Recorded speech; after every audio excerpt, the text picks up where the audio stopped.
yang saya hormati moderator pada pagi hari ini dan semua peserta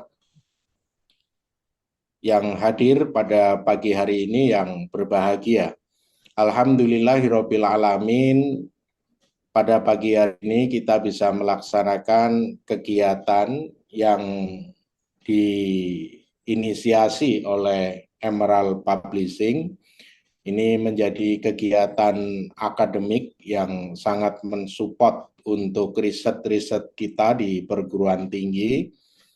Dan alhamdulillah kita bisa melaksanakannya di pertama pada tahun 2026 ini. Semoga bisa bermanfaat untuk kita semua.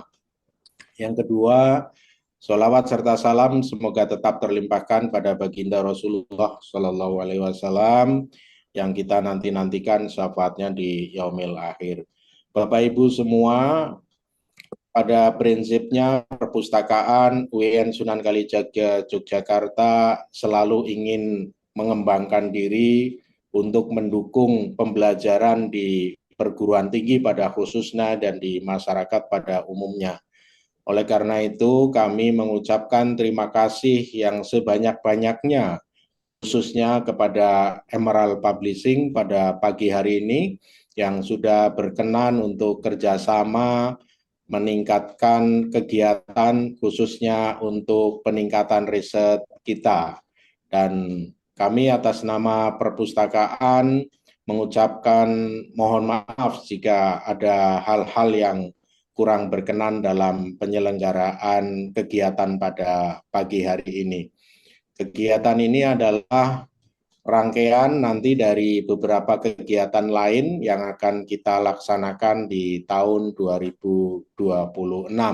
Semoga ini menjadi sesuatu yang bisa membanggakan kita dan tentunya sangat bermanfaat bagi kita semua, khususnya di Sivitas Akademika, terlebih lagi di UIN Sunan Kalijaga Yogyakarta. Pada akhirnya sekali lagi saya ucapkan terima kasih kepada tim dari Emerald dan saya mengucapkan selamat untuk mengikuti. Akhirul kalam, kurang lebihnya mohon maaf. Assalamualaikum warahmatullahi wabarakatuh. Baik, terima kasih Pak Tafrihudin. Selanjutnya kita akan masuk ke dalam sesi acara kita yang langsung akan dibawakan oleh William Loh. William, without any further ado, I invite you. Please welcome. The time and place is yours.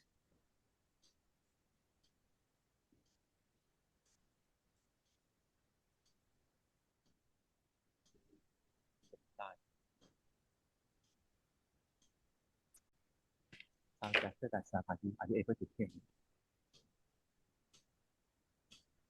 Hello, good morning. Are you able to hear me? Hello, your voice is a bit muffled. Oh, Yeah.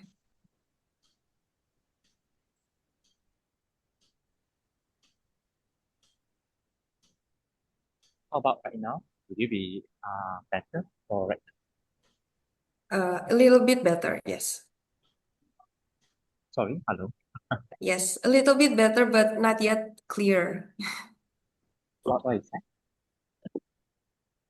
Yeah, Okay, kan? okay. Yeah, your voice is better now.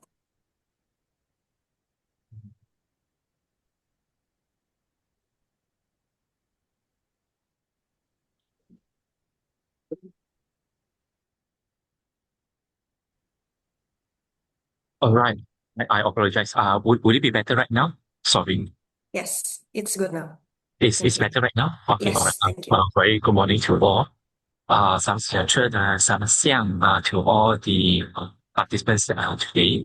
If they get anyone, then just record my study.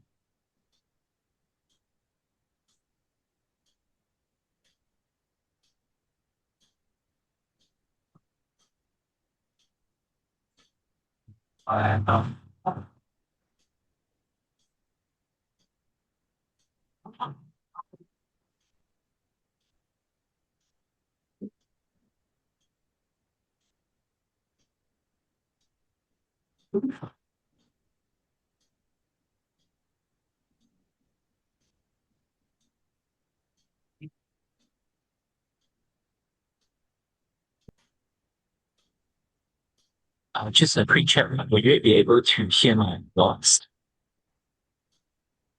Yes, I can hear you Sorry. and the screen is visible. Okay, alright. Good morning. Good morning to all. Selamat siang pada Ibu dan Pak Subus. Thank you for having us and with us on this particular pagi from University Islam Negeri Sunan Kalijaga. Hope this is correct. For this session, for this morning itself, this is interesting because we are on the plot topic here, on the plot topic where it is all about the ethical issue dan juga on the issue about how to use AI. AI in general, AI in research dan juga AI in application dan sebagainya. Alright. Just wanted to show about some of the area from Indonesia. Before we go into the main agenda, allow me just to very quickly, ya, secara cepat ya, just to give you an idea, the publication, the submission data from Indonesia, from Emerald. So the Emerald, in Emerald for Indonesia market.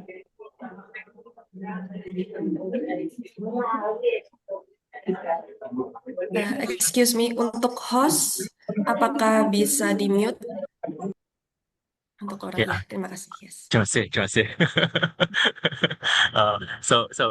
The Indonesia ya, bagi market Indonesia dan juga di Emerald Publishing. Emerald is very proud. Emerald ada secara bangga ya, very proud to say that we have grew a significant number of submission from Indonesia in the last recent 5 years. So you can see that we 3,000 and last year reached to 10,000. This is amazing. Yeah, this is a great success. This actually shows that the research requirement, the research output from the Indonesia university has increased a lot.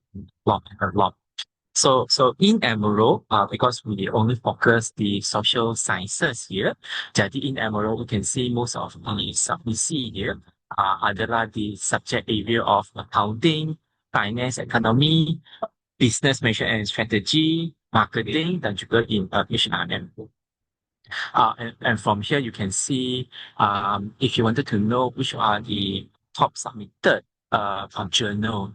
So number one, the top submitted journal, which is on the Islamic marketing.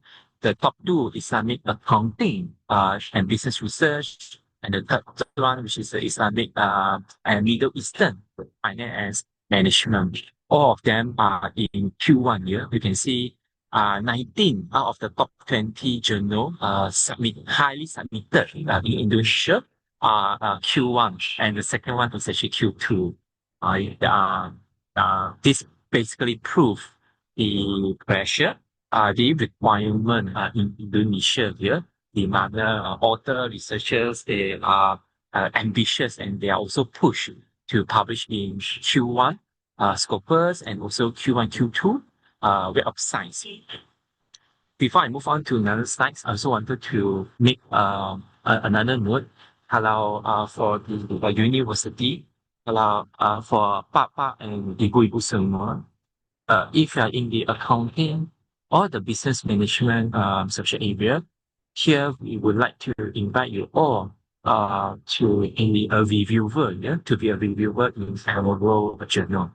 Kenapa? It's about as we are getting more and more submission from Indonesia, we wanted more and more editorial board member to serve as the reviewer, the people that understand the context here from the Indonesia market, from this space issue.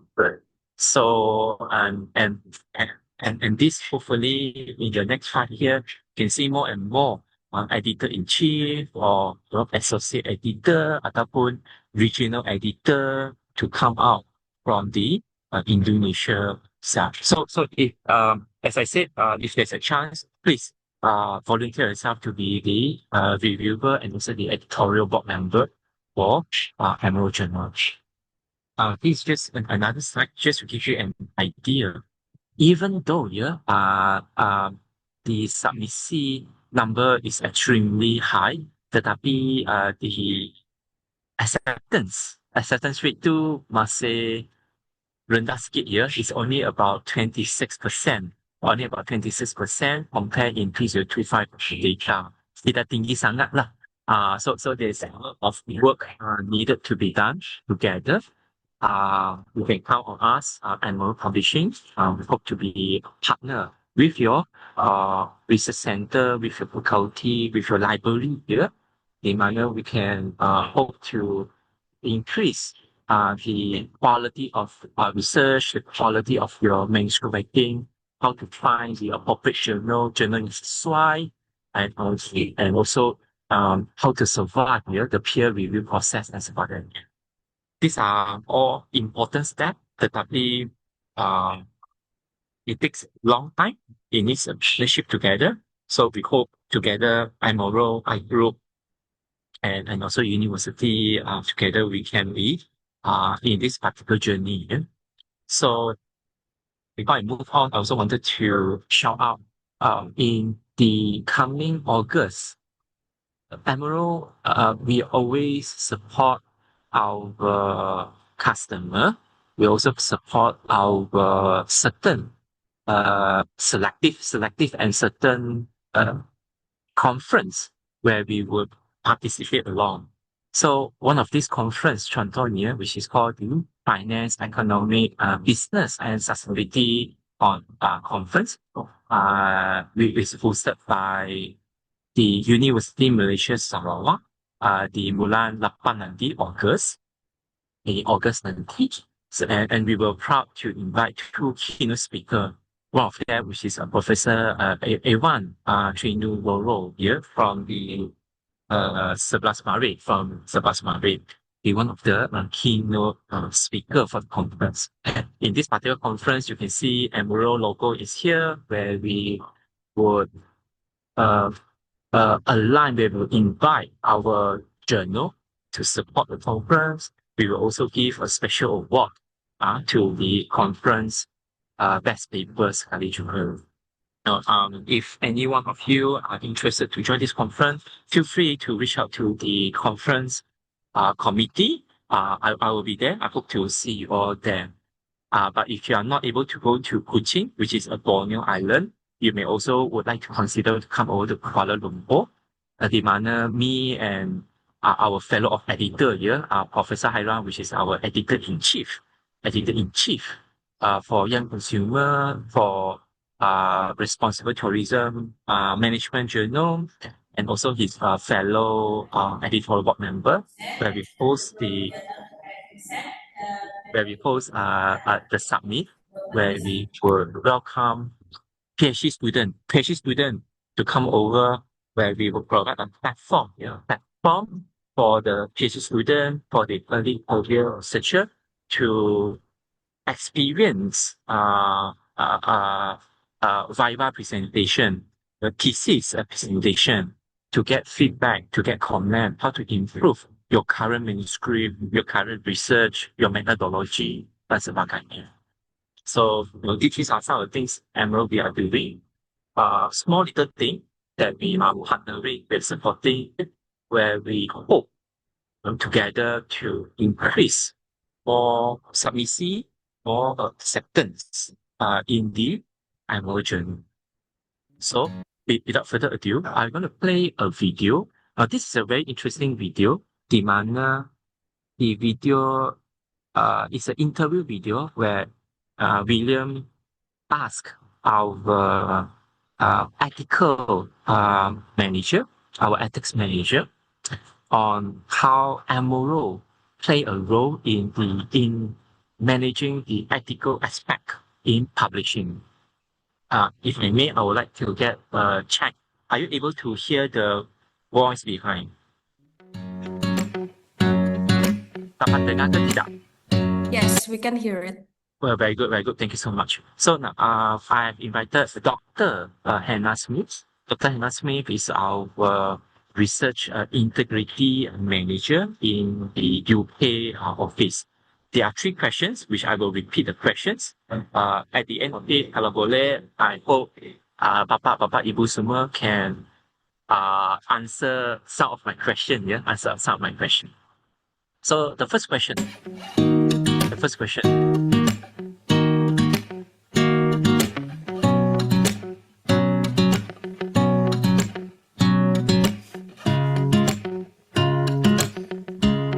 So the first question is, apakah itu research integrity manager? You know, what is research integrity manager and what is the role? So you wanted to know what Hannah is doing in Emerald, yeah? Hi, William. Thank you so much for inviting me to talk about research integrity with Emerald Review. I've been working in the field of research integrity for 3 years now, and I've been with Emerald for the last year. And I used to be a researcher myself before that, so I have been on both sides of publishing. My current role as Research Integrity Manager at Emerald is very focused on investigating instances of unethical behaviour, both in our published work and in ongoing papers in review and amongst our editorial boards. If something goes wrong, it's my job to investigate that. And we do this because we want to make sure that our books and our journals have very high ethical standards. So we're constantly looking to improve these processes. And again, that's kind of my job. I investigate and then we go, okay, what can we learn from this? How do we improve? And by doing this, we're safeguarding our content and we're making sure that our readers can just trust Emerald to provide them with only the highest quality journals and books. Just now the one yang tadi tu soalan tu is, you know, her role as research integrity manager. Di sini tu William would like to repeat what she's saying.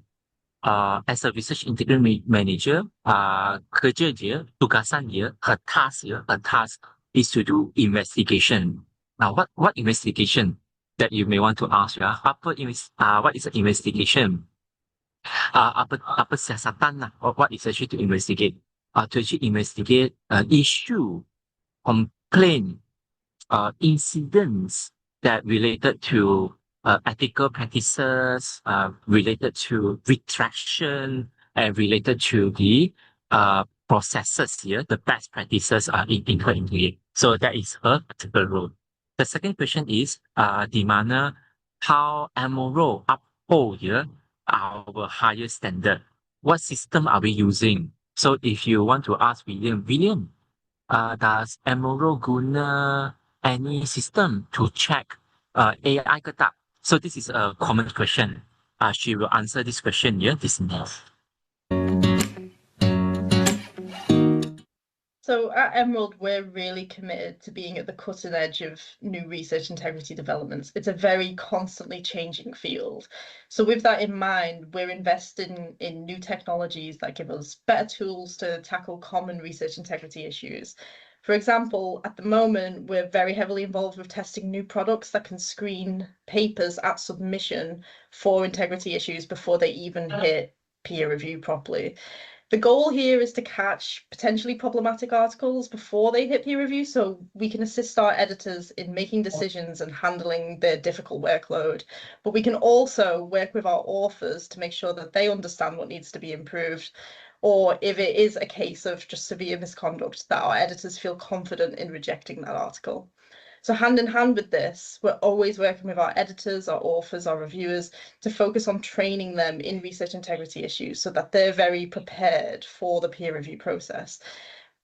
As I said before, we're looking to improve our processes and we strive to keep our community involved and informed of new policy updates and give them opportunities for personal growth, development and training. Because we're such a small publisher, that comes with a lot of risks, but it also means that we can work very closely with our community and we can make sure that they're always involved and they're confident in safeguarding our content. Yeah. And it also allows us to really tailor our policies to our journal's needs. For example, we've launched some journals on artificial intelligence, and that requires us to make sure that our AI policies are very clear and that our authors are fully equipped to make the most of their research while still following best practice when it comes to AI usage. So second question still regarding about how we uphold the higher standard. One of the key point that Hannah mentioned is that as a publisher, Emerald, Elsevier, Springer, so and so, we all keep testing a new system in place to make sure that all these systems can help the journal, can help the publisher, can help the editor to quickly screen through. So one of the systems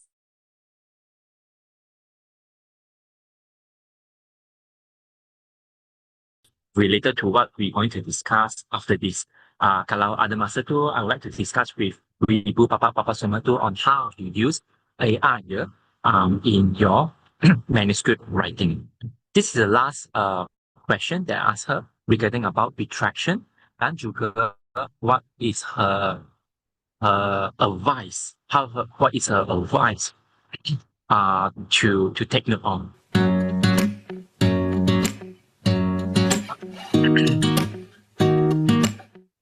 So I think as all researchers are well aware, the pressure to publish and advance careers is so high, and publication is often required for career advancement. And there are a lot of people out there that will take advantage of the desperate or sometimes just inexperienced and young researchers. There's a lot of services out there that will offer you completely fraudulent research. They will offer to help fast track peer review so that your article is guaranteed publication, or they'll offer, an article that you had no part of and they'll say, we'll put your name on it. These are often scams. You are at a high risk of losing a lot of money if you take part in these. But also, even if it's not technically a scam, if you get caught, that can lead to a retraction of the article, which will very negatively affect future career prospects. We've seen a huge rise in these kinds of scams, and that has led to an increase in retractions. And I think the bottom line with these kind of scams is if it sounds too good to be true, it probably is. Please, So for new researchers, I have two bits of advice really. The first is to make sure that you are familiar with a publisher's policies before you submit to them. Every publisher will have a policies page which outlines the rules and regulations around things like AI usage, what is and isn't allowed. AI is such a new topic, so different publishers are very quickly putting out different rules. Make sure that you understand them so that you can make sure that your article adheres to them, which will prevent running into problems during the submission or the review process. At Emerald, we've made our AI policy really clear. We have a table of what you can and cannot do. So we want to make sure that our authors are super confident in submitting to us and they're not breaking the rules there. And then the second bit of advice I would give to a young researcher is back everything up, keep all of your data. No matter how long it's been, make sure you have copies of your data even after an article is published. Yeah. It is very common for someone to come along and read your article maybe months or even years after it's been published. They might find a mistake, whether on purpose or, it could just be an accident. And if we contact you and say, hey, can you clarify this? Can you send us your data so we can look into this? And you aren't able to give us that information, it can bring your article into question, and then we may have to investigate further. So make sure that you have all of your data ready just in case someone comes along and finds something that isn't quite right. And alongside that, also make sure you document who exactly has been involved in the research process, who was involved in the writing, who was involved in the collecting of data. If you have a record of this, it can avoid messy authorship disputes down the line. If someone's claiming they were involved and maybe they weren't, make sure you have a record of everybody's contribution to the work. And that would be my two pieces of advice. Thank you, thank you. I'm going to stop sharing my screen here. Disable too. Okay. The reason why I stopped sharing. Okay, the reason why I stopped sharing. Okay, the reason I stopped sharing tu, I nak cuba tanya, ibu-ibu, bapa-bapa semua tu, do you understand the video? Do you need William to summarize it, or if you can tell William, what is the thing that you can learn from the video? Ada tak sesiapa ibu-ibu bapa-bapa semua would like to try? What can you learn from the video earlier?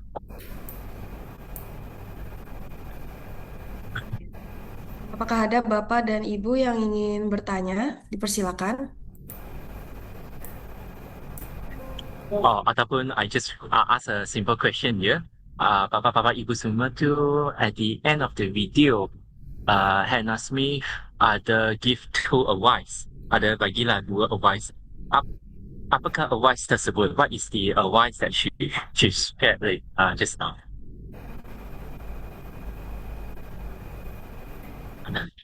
Tidak ada. Ada yang bisa menjawab? Mungkin malu-malu ya Pak Ibu semua mungkin malu Okay. So untuk yang two actually would be that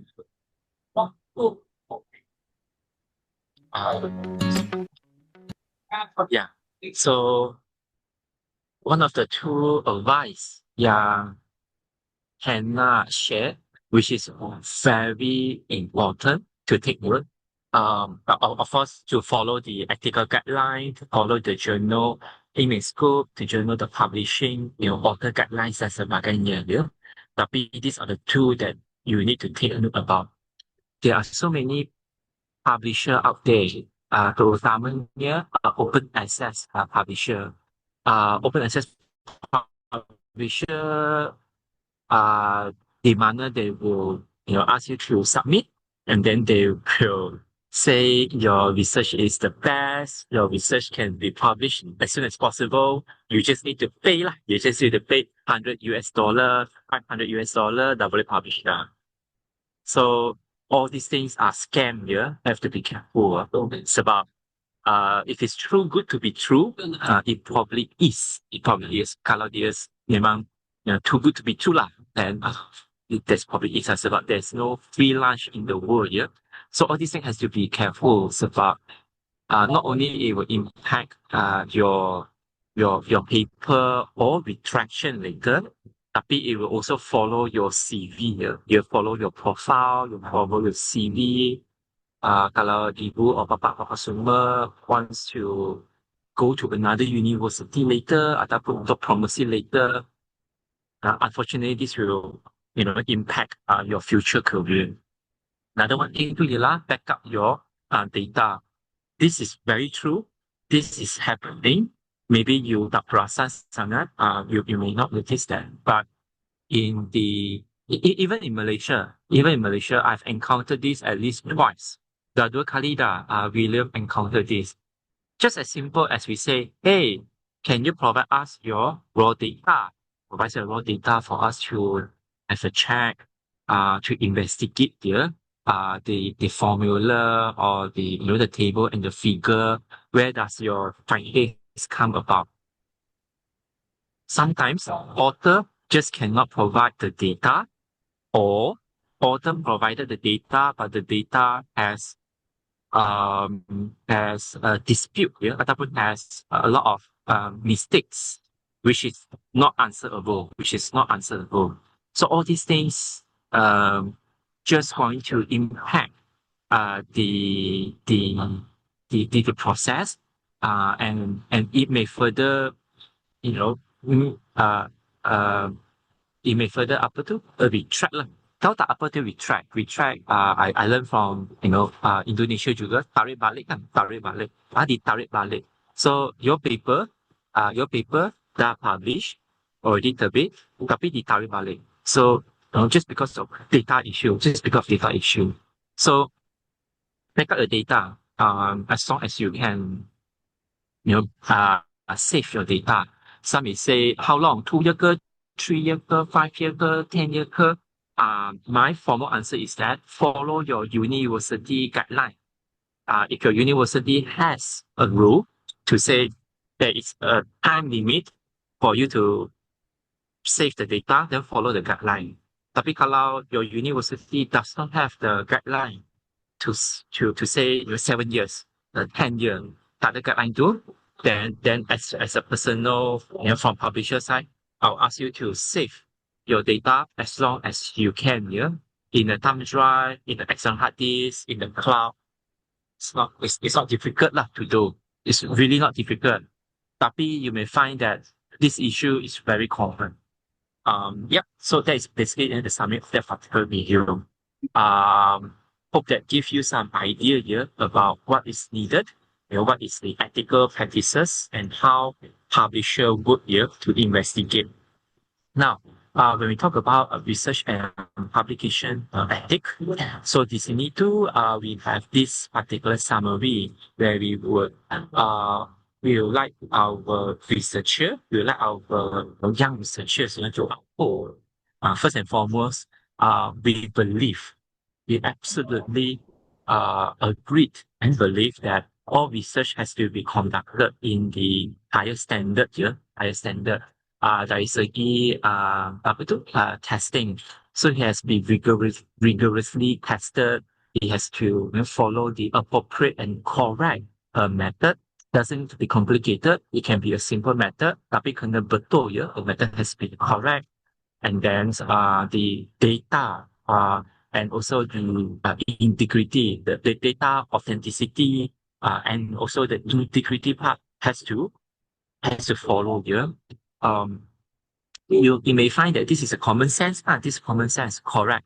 Tapi because of AI, there are a lot of incidents di mana researchers ataupun students just make up, they just create fake data, false data, or they just ask the AI to manipulate the data, and all these things cannot be accepted here. All these are not ethical. If you get caught, you will be, your paper will be retracted, or your name will be banned. Your name will be banned in the publication. The other one that we always talk about is originality.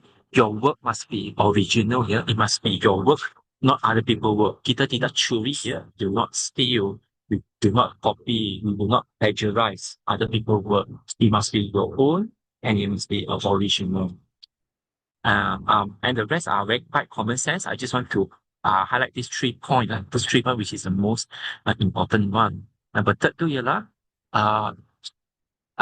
jangan submit your one manuscript to multiple journal. Jangan, So if you have your manuscript ready, submit to one journal at one time. Do not submit it to 2 journal, 3 journal, 4 journals at one time. Jangan, because this is not ethical. Not only you are making the journal in difficult positions, you are also wasting their effort, their time spent in reading your manuscript. If you found caught, Emerald example, Emerald kita tahu je, we actually know that you submit multiple times same manuscript to multiple journal. Kalau Emerald tangkap, if Emerald caught you, your name would be listed here, will be colored in our system. So normally kalau your name is colored, berwarna lah, if your name colored ataupun berwarna, simply means that the author have certain issue with the publisher. So jangan kita ada color je in Emerald system. The rest, which is very straightforward, you must follow the requirement on the AI policy. You must follow the author criteria and author guideline.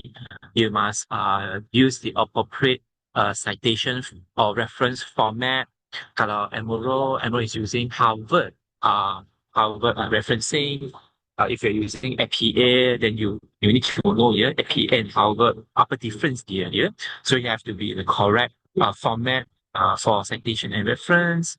If you have hold any editorial position or you are other review for your manuscript, you have to express your conflict of interest dan sebagainya. And last but not least, which is the proof of consent.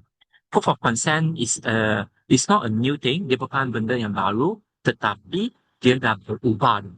It actually changed where more and more journal required the author to provide the consent form or the consent letter, the consent form, consent letter. One of the example I need here, Journal of Fashion Marketing and Management. Journal of Fashion Marketing and Management focusing on the marketing and also on the fashion context. Most of the methodology would be it can be both lah. It can be quality, it can be quantity juga. It can be both. Tetapi most of the data are human-based data. Human-based data. Interview lah, survey lah, questionnaire lah, dan sebagainya.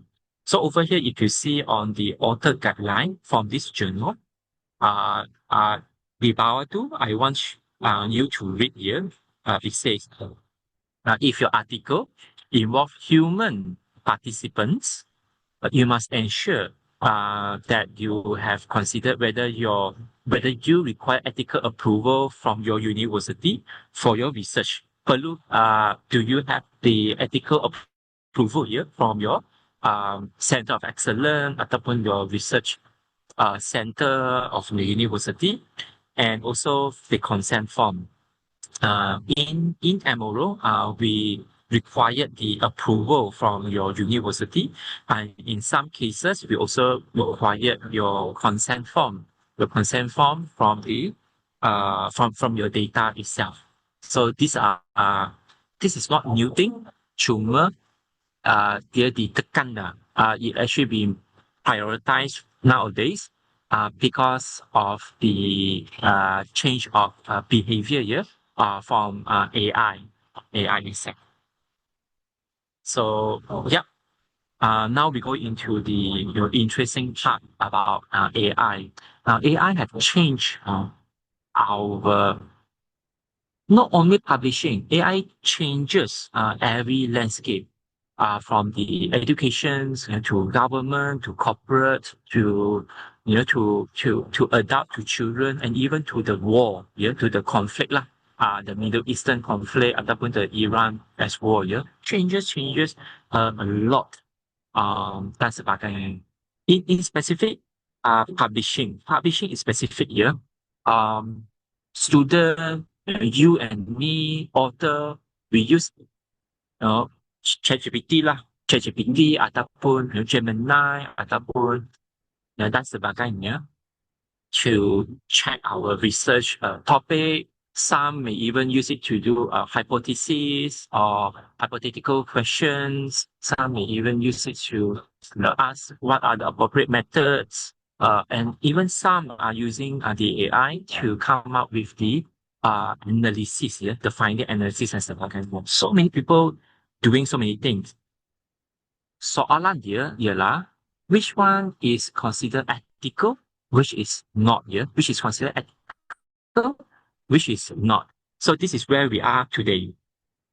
I will probably skip this, but I can leave this slide to you all. You can read this on your own here. So COPE stands for Committee on Publication Ethics. Committee on Publication Ethics itu adalah independent body that consists of publisher, editor, university, you and me, the members of the members. Di mana COPE they are upholding, they are looking at the integrity in terms of the scholarly research and publication. COPE actually says AI itu tidak boleh digunakan, tidak boleh dijadikan sebagai author author of the paper. Because of the AI cannot has any conflict of interest, they cannot express their interest ataupun their positions. They cannot even have copyright or licensing agreement. Tetapi AI can be used. AI can be used in the manuscript writing and also in some of the transparent area. I apologize here kalau the ambulance sound is too loud. Sorry for the background. Sorry for the background noise. Minta maaf ya. So moving forward, how about emerald position? Now, emerald position is very similar with the COPE policy, very similar with the policy. Di mana we say that if you are using any AI tool, you need to write it in the methods and also in the acknowledgement sections. So a lot of people do not know this, yeah. A lot of people do not know this. So in these sessions, I would like to share with Papa, Ibu semua, share with you all. I want to keep repeating so that you remember where do you need to write if you are using AI. Di mana session di mana ya do you need to write if you are using AI? Do you write it in the abstract? Do you write it in your introductions, in your literature review, in your conclusion dan sebagainya? Tidak ya, tidak. Even though you can write in abstract, normally, personally, I tak advise to write in the abstract. I would ask you to follow the guideline, and the guidelines say write it in the methods section and also write it in the acknowledgement sections here. Methods and acknowledgement sections here. Yeah. Tapi then you want to ask William, how do we write here? What are the things that we need to write about? Then I would say that it is similar on how you explain your method. Very similar on how you explain your method here. So when you're explaining your method, or you're using SPSS, or you're using PLS, SEM, or using any software lah, dan sebagainya. So you need to cite the software name or the AI name. You need to also include versi dia if there is any version at all, and also you need to explain how you use the AI tool. You use it for the grammar mistake, or you're using it to draw the diagram to come up with the table and figure and picture. You're using AI to compare two big data. Contoh lah, you have two big data, you're using AI to do all this particular sorting, comparison, so and so. So you need to explain that in detail in the methods. Acknowledgement pula, you don't need to, because you have already explained in methods. Acknowledgement is where you would need to name you're using the software. So that would be that. Tetapi in some contexts, in Emerald, if you're using contohnya Grammarly, or Qbot, or just ChatGPT lah, just to improve your spelling mistake, your grammar mistake, just to have a better proofreading. Jadi normally you do not need to write down lah. You do not need to write down the AI tool. Tidak perlu to write down. Tetapi I would suggest you to write it down, to mention that in your acknowledgement, to mention that in your acknowledgement. Sebab your manuscript lah probably would have higher AI percentage. Kalau ada software, kalau software tu check your manuscript, maybe your manuscript to have a higher percentage of AI written algorithm. Jadi, it's better for us as an author to review ataupun to inform or to write it down first before the editor or before the reviewer asks us a question. So that is my stand. Tetapi kalau if you are not right, if you are using it purely for grammar mistake, if you want to write it down, that is also okay. That is also okay. Yeah, this is a preference. There's always a gray area here and there, but I hope that will make you understand. Kalau tidak faham, sila tanya soalan, sila tanya soalan. So in the Emerald system, where you submit masa ibu submit your manuscript to Emerald Journal, in our submission system, you can see this box here repeatedly. Emerald will ask you, will remind you, akan bagi reminder that if you are using any AI tool ataupun LLM model, then you need to clearly flag it in the methods and acknowledgements. So the submissions will always repeat this so that you remember to write it down in your methods and also in your acknowledgement. So just to let you know, this is important. This is important. Kalau at the end of this particular sessions, ibu-ibu, papa-papa semua masih tidak faham, still doesn't understand what William is talking about. So I just want to ask ibu and papa to remember these two keywords. Only these two keywords. You can forget what William has said in the past half an hour ago. Kalau tak ingat tu boleh lupakan. Tapi over here, I just want ibu, papa semua tu to remember these two keywords. These two keywords tu panggilnya copywriting dan juga copy editing. Just remember this keyword. Copywriting, copy editing. Copywriting tu, apa maksudnya copywriting? Copywriting tu maksudnya it is a process where you ask AI or if you are using any tools to create something, to write for you. Untuk menolong ibu bapa semua tu menulis, to write for you. And that is not allowed. That is not allowed not only in Emerald but in all major publisher. In all major publisher juga tidak dibenarkan. So we cannot use any tools. Tak kisahlah AI ke, tak kisahlah what tools that you're using. All the major publisher tidak membenarkan using software to write for us, to write, to create, to draft for us. Yang itu tidak benarkan.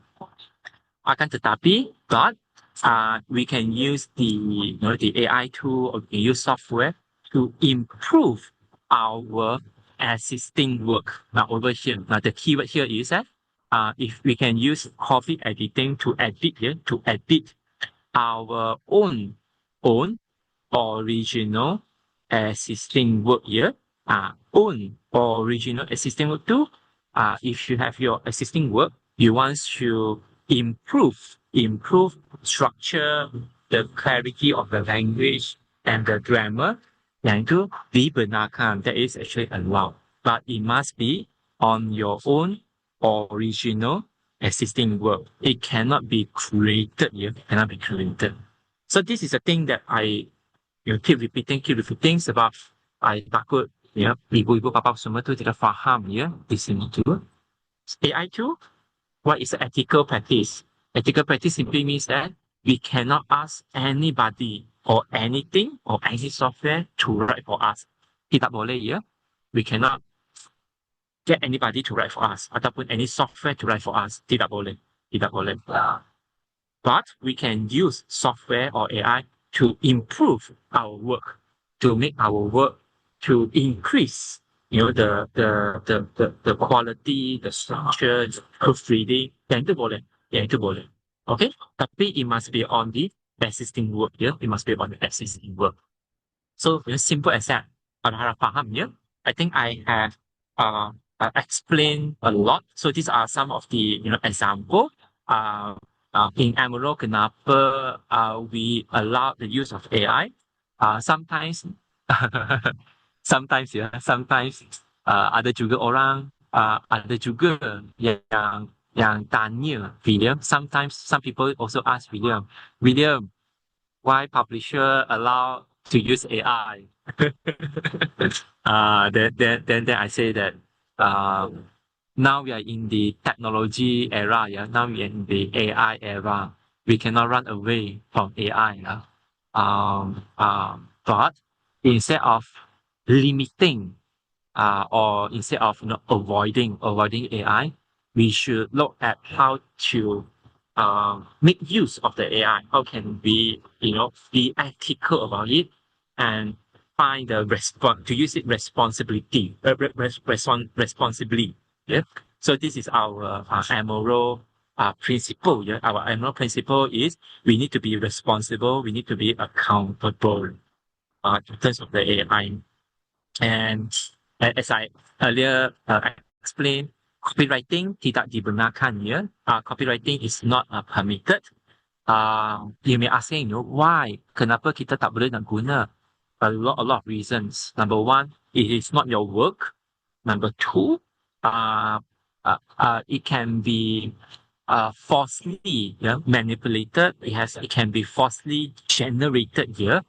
Results, data, analysis dan sebagainya.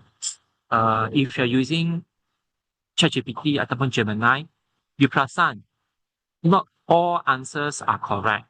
Not all answers are correct. So kalau kita buta-buta if we blindly copy paste the result in our research, it just means that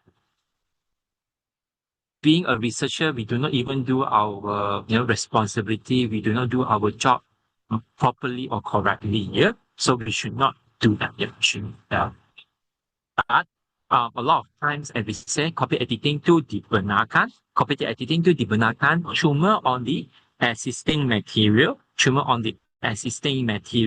created by the author here, in order to improve the language, the grammar, and also the spelling sahaja. Tetapi after editing the work in Emerald, we always ask the author to double check, triple check, quadruple check again. Sebab the editing work may potentially other bias, fabrication ataupun misinformation after the editing work. It's the same thing. Before AI, we emphasize a lot of proofreading by human. Banyak sangat. So, do you think that their results here, the one that you pay, the one that we pay, untuk proofreader to proofread, not all is correctly written, ataupun the message is correct. Sama juga, now we are using AI. Do you think AI is better than human? In some way, yes, tetapi it may not be 100% correct. Same thing. Author, lepas you have used the AI to improve the language, the grammar, and spelling mistake, you still need to do the checking by yourself. You need to do the checking by yourself here. So and so. Now this is a very interesting slide about picture, about diagram. Currently in Emerald Journal, we still allow, we still accept, we still review images created by AI. Now Emerald still accept it. But you have to be extra careful. Be very, very careful. A number of journal does not accept it. Example, Springer. Kalau if you submit to some Springer science journal, they do not accept images created by AI. I think last week or last 2 weeks, one of them, they said that they did not use AI to create a picture diagram. They just use a PowerPoint. But the reviewer say that this is an AI. So that is already the particular discussion ataupun particular conflict in this particular section. So in Emerald, yes, we still accept images created by AI, but only in the context of diagram, teaching illustration, conceptual visualizations, and dan juga process flow diagram sahaja. Yeah, we do not accept.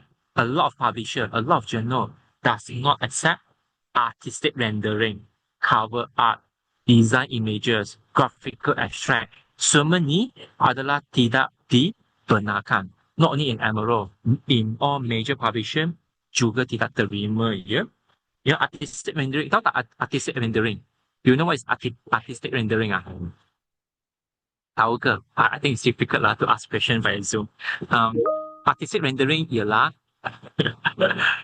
is where you contoh William upload William picture selfie lah. William take selfie.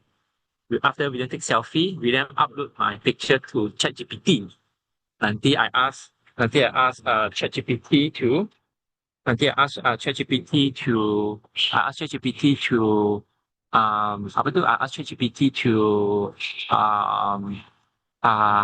render my picture into Doraemon punya style.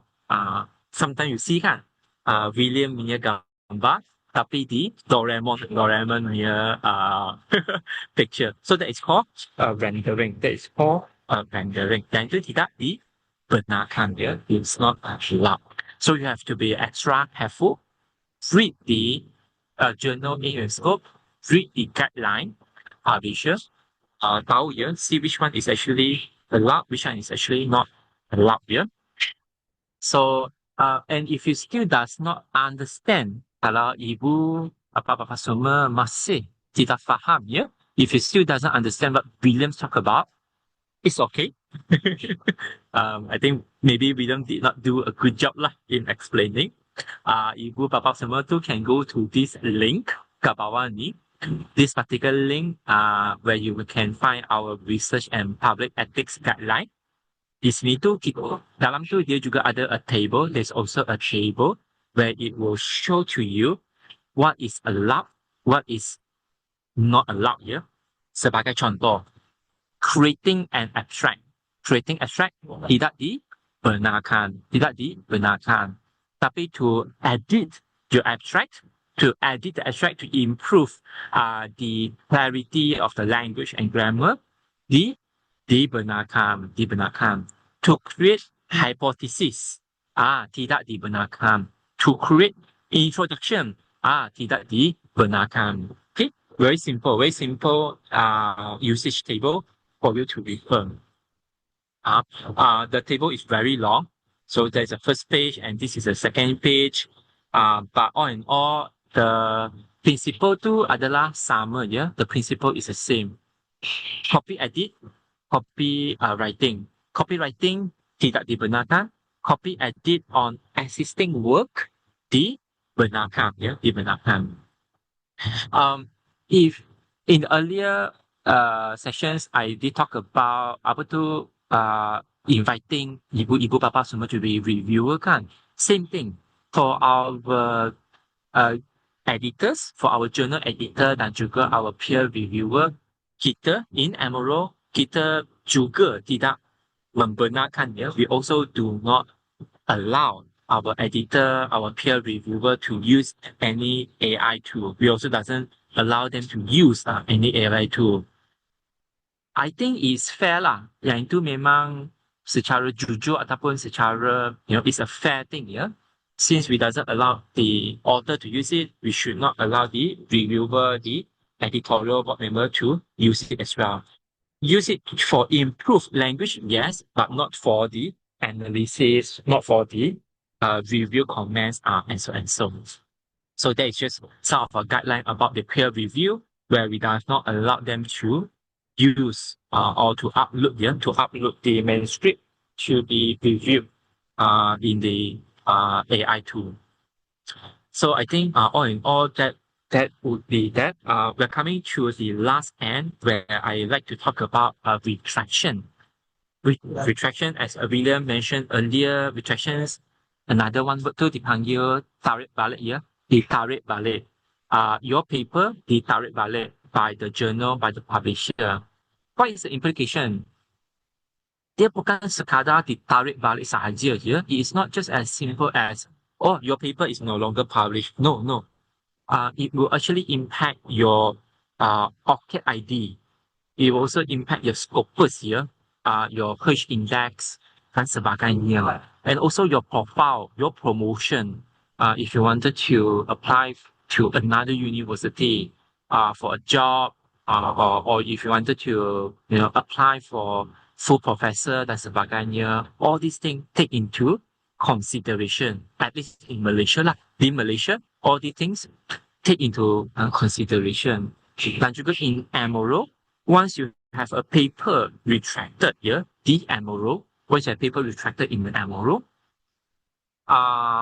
you will no longer be allowed to become the editor or the editorial member for our journal. Tidak dibenarkan. We will not invite Emerald or the journal, cannot, will not, would not invite the person to become the journal editorial member. Tidak akan diajak or invite here, as we will not be invited because of the retraction record. Because that is a very serious here. So Emerald take this very, very seriously. So if your paper retracted, we will not invite you to be the journal editor-in-chief or the journal regional editor or journal editorial board member. Tidak akan invite. Yeah? In this particular retraction watch issues, there's a lot of information that we can learn about. One of the source, one of the learning material for William, there are two here. One of it which is called Retraction Watch. You can go to Retraction Watch right now. Look at Google. You can just go to Google. You can go to Retraction Watch, which is an independent body that oversees to investigate, to check what is the latest retraction trend, the data, how people are still so creative, are finding ways to break rules, to break all these ethical rules, ethical practices. So a lot of these things you can find a lot of these information over here. Example, I talk this a lot. This is a very weird. I 100% do not agree here that retracted paper should be cited. Tapi, unfortunately, retracted paper still can be cited. Personally, 100%, I tak setuju. I tidak agree here. I do not agree that paper that was retracted can be cited. Should not be. But yet, there are still many high cited paper for retraction papers, and there's also evidence how AI tool such as ChatGPT is being used in manuscript and also in the peer review process. And so, another source.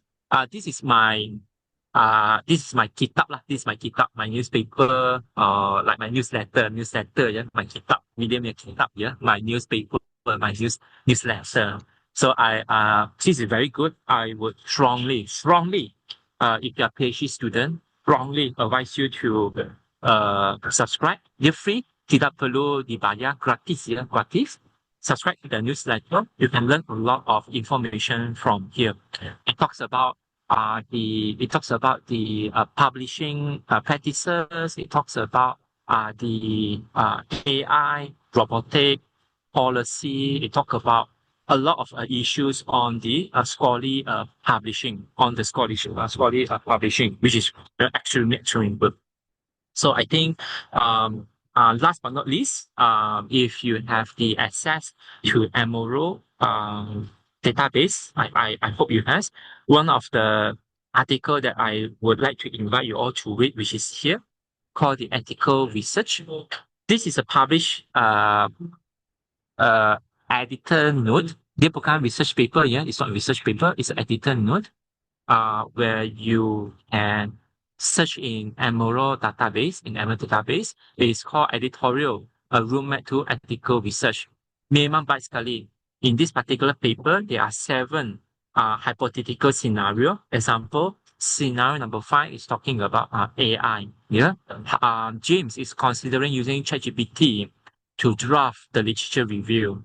He has heard that AI tool as ChatGPT can help generate summary of existing research. Is it acceptable to use ChatGPT to draft literature review? Boleh ke tidak? This is a hypothetical scenario, and it gives us the analysis and also the best practices. Very good, very good. If you are a PhD student, if you are anyone, I would strongly advise you all to read at least once. Baca sekali. Baca sekali, then you will understand what William has been talking in 1 hour. Most of my delivery comes from this particular paper itself. I think basically that would be all from us. Over here, let me just stop sharing just to see kalau ada tak sebarang soalan and things like that.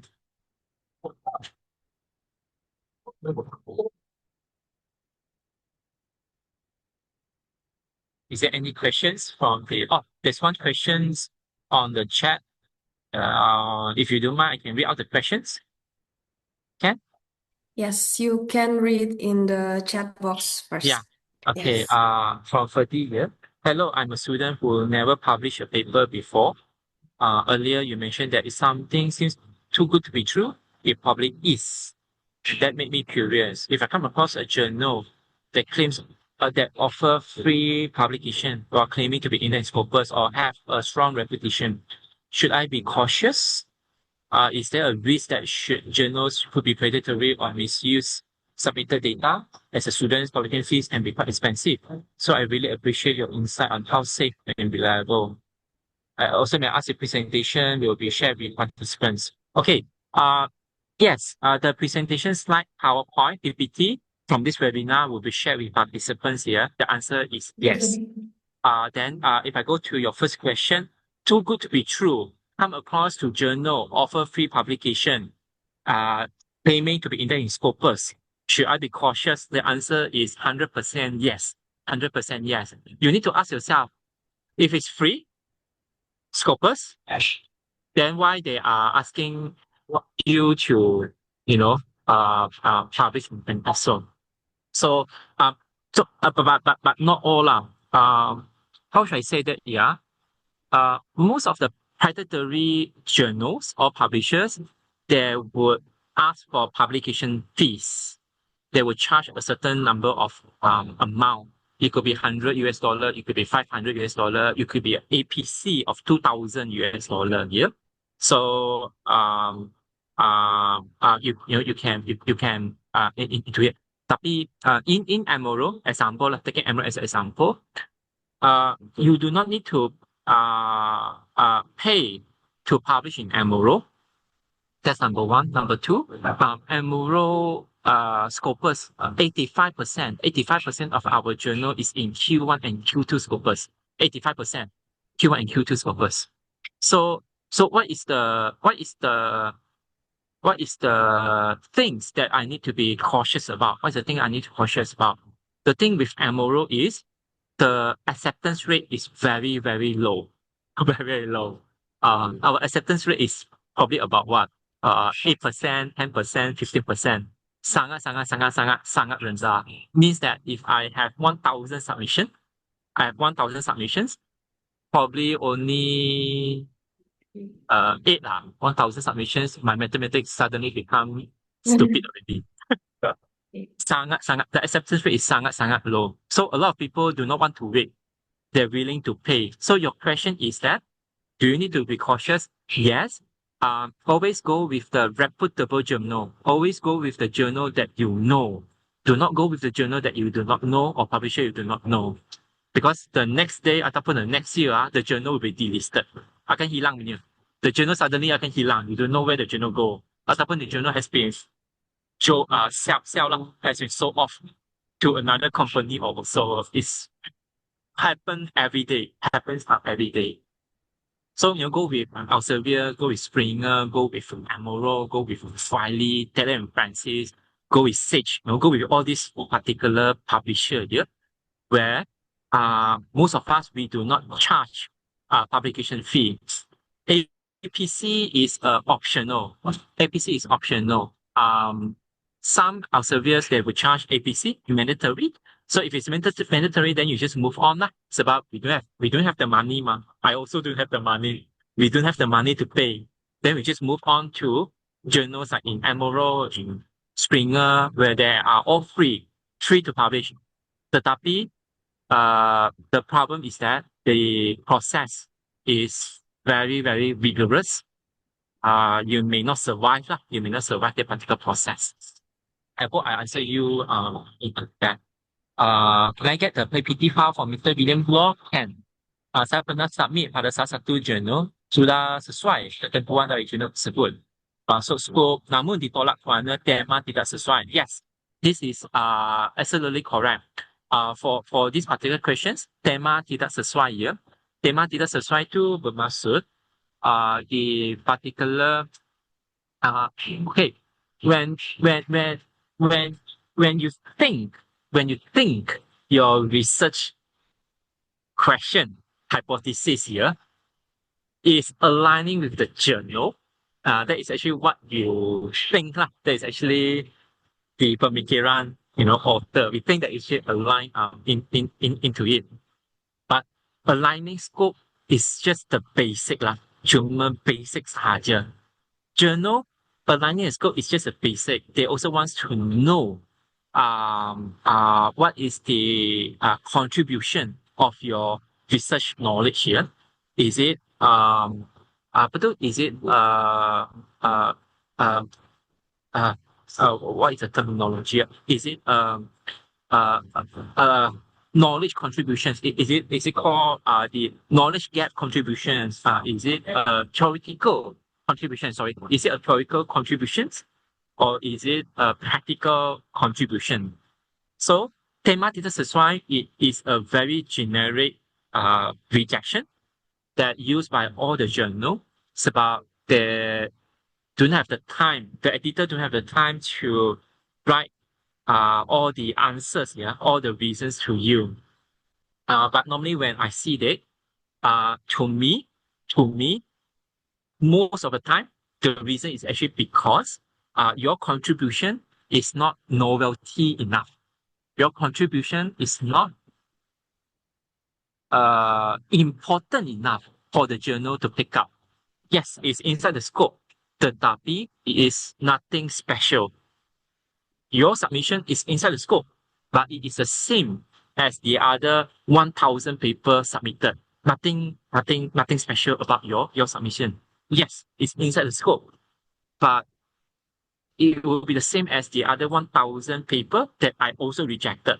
Sebab nothing, no contribution, no special, contribution, no originality, no novelty research, significant novelty research in it. Di sini tu harap-harap lah I can share some idea to you. Tema ataupun scope is just a basic sahaja. For us, if you wanted to publish our research, we need to know what is the contribution. Contribution is important, yeah? So once you know the contribution, ask yourself a question. Does my contributions have any significance? Kalau tidak ada significance, right? I will be competing with the other submission juga. How can I win the other people? Yeah. Thank you for the question. The third one. Why do predatory journals still thrive despite widespread awareness campaign by publisher and institution? Why do thrive despite widespread awareness campaign by publisher institutions? Or why do predatory journals are? Okay, number one, it is not a clear line to differentiate who is predatory journal. That is one of the key things that happening right now. There is no a clear line to know who is in the predatory journal. In the last, this is a very long answer. This is a very, very long answer. In the past, you can Google this called Bill list. Beall, Bill list. Bill is a librarian in the US. Many years ago, he started a list to have a criteria, and then they say if the journal falls under this criteria, so this journal is predatory journal, so they will stay away from it. Tetapi the criteria also include a lot of Elsevier journal, a lot of other big journals, which are not predatory journal. That particular practice, even though the intention is good, but it shows to us that there is no clear cut, there is no clear definition. Who is predatory journal? Who is not? I'll give you an example. Do you consider MDPI as a predatory publisher? Do you consider that? Is NDPI is a predatory publisher? So that is a good discussion between us here. So NDPI, we need to understand from the business nature. Emerald, Elsevier, Springer, we are all coming from the conventional publishing, where we do not charge publishing fees. We don't charge publishing fees. We only offer the option to become open access if your paper is accepted. Tapi NDPI is different. NDPI says that if you pay this money, your paper can be in open access. These are some of the questions over here that is very hard to define. I'm so sorry, I may not answer your questions directly, but just want to give you a feedback. It is difficult to define who are predatory journal, who are not. But the most common criteria is that they always ask for money, and then they always publish any paper as far as possible. So that is also too good to be true. Too good to be true. Sorry, which question is the next one? The next one is the one on top. How does Emerald distinguish between acceptable and unethical use of generative AI? How does Emerald distinguish between acceptable and unethical use of generative AI, especially when detection remains technically limited? Yeah, this is very, very true. Thank you for this question. So in Emerald, our final decision lies at editor-in-chief. System is only in place as a tool. Even though in Emerald, we have a tool to check the percentage here, to check the AI percentage, tetapi it is not the decision maker. Let's say William manuscript has 40% AI written. At the end of it, the decision is made by the editor-in-chief. So it still falls under our editor to make the appropriate decision making. So thank you for the question. So the next one. So how should researcher balance fast publishing with ethics, authorship transparency, and proper data management? No. Thank you, Gunandi, for the question itself. We have to be honest with ourselves here. There will be never fast publication. There will be never fast publication. If there are any publisher offer fast publication, ask yourself this: are they full time? Who are the people that manage the journal? Who are the people that doing the review? People that manage the journal are people that professor of the university. They are doctor in the university, they are lecturer in the university. Are they full time with the journal? If yes, then they can be fast. If they are also a teaching academic, do they even have the time to, do all these particular things? So ask yourself a question, what do you mean by fast publications? They will never be, fast publications here. Our time frame of publication is between about 2 months fastest, but that is very rare. most of the time it will be 6 to 9 months or even up to 1 year publications. So I do not, I'm so sorry, I'm not a believer of fast publication because the particular publication process involves too many people, not only from the system, it's also from the journal editorial team to journal editor to journal editorial assistant to associate editor to reviewer, and then the review could be R1, R2, and R3. I can list out all these things, and you can see how fast can all these things go here. So thank you for a good question. I try to uphold high ethical standard, but publication pressure is real. Yes. How does Emerald support author in maintaining integrity in such a pressure? Thank you for the good questions.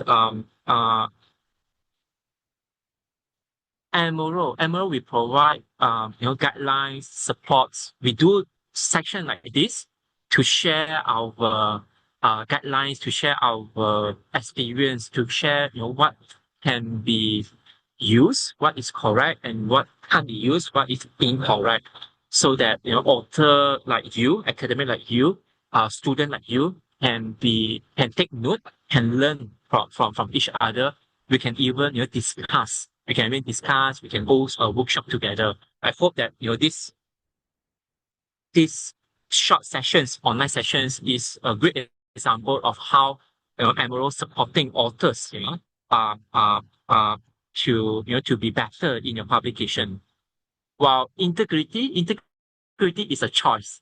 No matter how William asks you to be ethical, but if you use your own way, you are not listening to the guideline, I can't force you to be an ethical person also. So the ethical is a choice. What Emerald can do, our team can do, is to do these sessions, to host workshops, to host webinars, to support you, to have these discussion points, and so. So hopefully all these sessions able to help you. Yeah. What is the most common ethical mistakes you see, and how can I realistically avoid it? Oh, a lot, banyak sangat. This is a long. This short question have a long answer. A lot number one, data. Data is a big issue. Always check your data, yeah, and also your method. Don't always think if you find the best method always cross-check is your methods for your particular hypothesis, is it correctly adopted? Yeah, always ask these particular questions. Then the data, save your data. Even after you save your data using the software or the analysis, keep a copy of it. Eventually you have many revision, so know which revisions that you last use and keep that particular revisions. Then what else? Literature review. Literature review nowadays is so simple to use AI to do literature review, to do reference, to do citations. Very easy. Very easy. Even to do hypothesis question, AI help us a lot. So these are the things that you should avoid, or at least be prepared yourself. If you want to ask AI for a discussion, you can do that. Tapi jangan copy paste. Do not copy paste. Copy paste is the biggest mistake that we see lah. Copy paste, you did not even check. Does the result, is it true ke, half true ke, totally wrong ke, dan sebagainya. A lot of people use, which regardless of AI or software, they don't check. They just copy paste, bulat copy paste. All these things are the one that really making the issue more and more. Yeah. Last question. Sorry, latest question. Even if AI is used only for editing, should authors still disclose in usage? Very good question. As I mentioned earlier, Sutini, depends on how you use it. Some people use it for the whole manuscript. If you're using for the whole manuscript, I personally advise you to disclose it, to include that in your methods or in your acknowledgement. But if you're using it only on a small sections or 1 or 2 paragraphs, I don't think you need that. I don't think you actually need that. It actually depends on the on how you're using the particular All in all, if you're using it in most of your sessions or most of your manuscript, I would advise you to put that in your acknowledgement. Sebab editor and the reviewer would get the answer before they ask you the question. Most of the time when we see the pi percentage, we'll ask the author to revise. Do you use any AI tool? Normally we'll ask them, do you use any AI tool? But if you see that in methods or you see in acknowledgement, that would basically give us an idea. Yes, you're using. So how can we ask you to reduce the AI percentage? All right. So I hope that will give you an idea. I don't have the answer yes or no. I can only give you a scenario. So if you're highly using the AI in many of your sessions, then yes. If you're using only for one paragraph, satu paragraph sahaja, I don't think you need that lah. So thank you for all the great questions. Is there any other question left? Yes, there's one left on the chat box. And I think I'm so sorry. yes. Which one? How can AI, such as ChatGPT, be used ethically to simplify the process of writing articles that are suitable for submission to Scopus Index journals? Oh, okay, yeah. So the answer is that no, that is a wrong question to begin with here. We should not be thinking how to use AI to help us writing. That is totally wrong. AI is here to improve our work, to make our to check our grammar mistake, our structure, our to do translation. That is okay, but not for writing. AI is not here to replace us here. So if the question is used as such, right, then my question is to you is that why do we need you as a researcher or as a student? Might as well I use AI as my researcher and as my student. We don't need you lah. I'm sorry to be direct in this, but what I'm trying to explain in a way is that the mindset has to be correct. AI is not here to replace us here. AI is here to improve our efficiency, our day-to-day job, to help us to have a better thinking, to help us to have a great discussion in between internally. I always ask AI when I have an internal conflict, internal question, I ask AI. So I have a lot of thinking in my head. For that reason, yes. For that reason, yeah. To ask AI to write for us, no. Strictly 100% no. 100% no here. So I hope I answer you that. And the second question is that how to publish in Scopus Index Journal. Understand what the journal needs from us. So all Scopus Index Journal, they only need one thing. What is your contribution? What is your significant contribution in your research? Kalau your research paper does not have a significant contribution, maka no matter how good you're using AI, it just will not be accepted or published here. So hopefully they give you an answer into it. A lot of top Q1 journal, they have too many submissions, banyak sangat submission. How can our research be better than the rest? So ask this particular question. What is your significant contribution? If your contribution not significant enough, only theoretical gaps sahaja, there's no practical contribution, then editor-in-chief will have very hard time to think why I want to accept your paper. If your paper is the same as the other 1,000 paper, it's the same. Jadi it's difficult lah. I hope I wanted to give you the answer is that think about where does your research leads to, what is the significant contributions of your research, not only on theoretical aspect, but also in the practical aspect of it. Do you think about that? Thank you so much. Thank you to UIN, Sula, Kalijaga Library for all the for hosting these sessions. Thank you, Mika, for moderating the session. I'm so sorry, my laptop only left 10% battery. Yes. I scared I might be kicked out from this Zoom. Hopefully, the session has been fruitful and it has been helping semua ibu-ibu, papa semua Thank you all of you. Wonderful question. I love it. I would hopefully able to see you face to face, to have more in-depth discussions together. But if there are more questions coming in, you can send the questions to library, send the questions to Mika in iGroup, or send the questions to Part A1 in Emerald Publishing.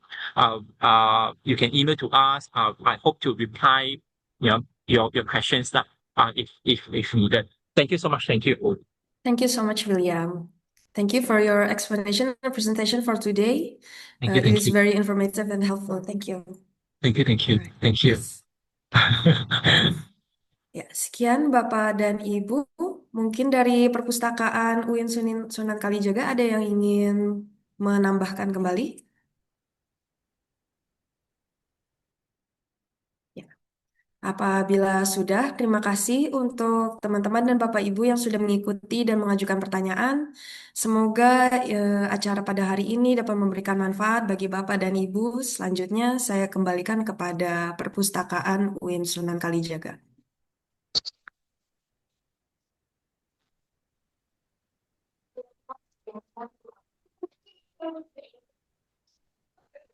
Permisi Mbak Mika, mungkin bisa Iya. bersama dulu ya. Oh ya, bisa Bu. Bisa. Oke, Mas Habib atau Mbak Asri Yuna bisa di.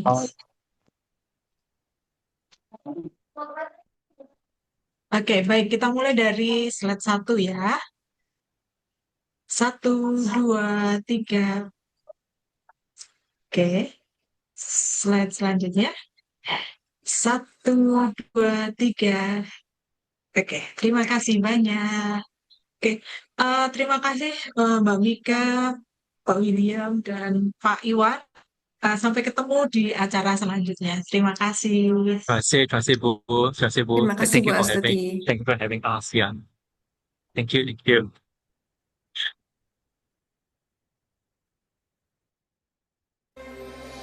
Membangun negeri tegak berdiri untuk masa depan, memadukan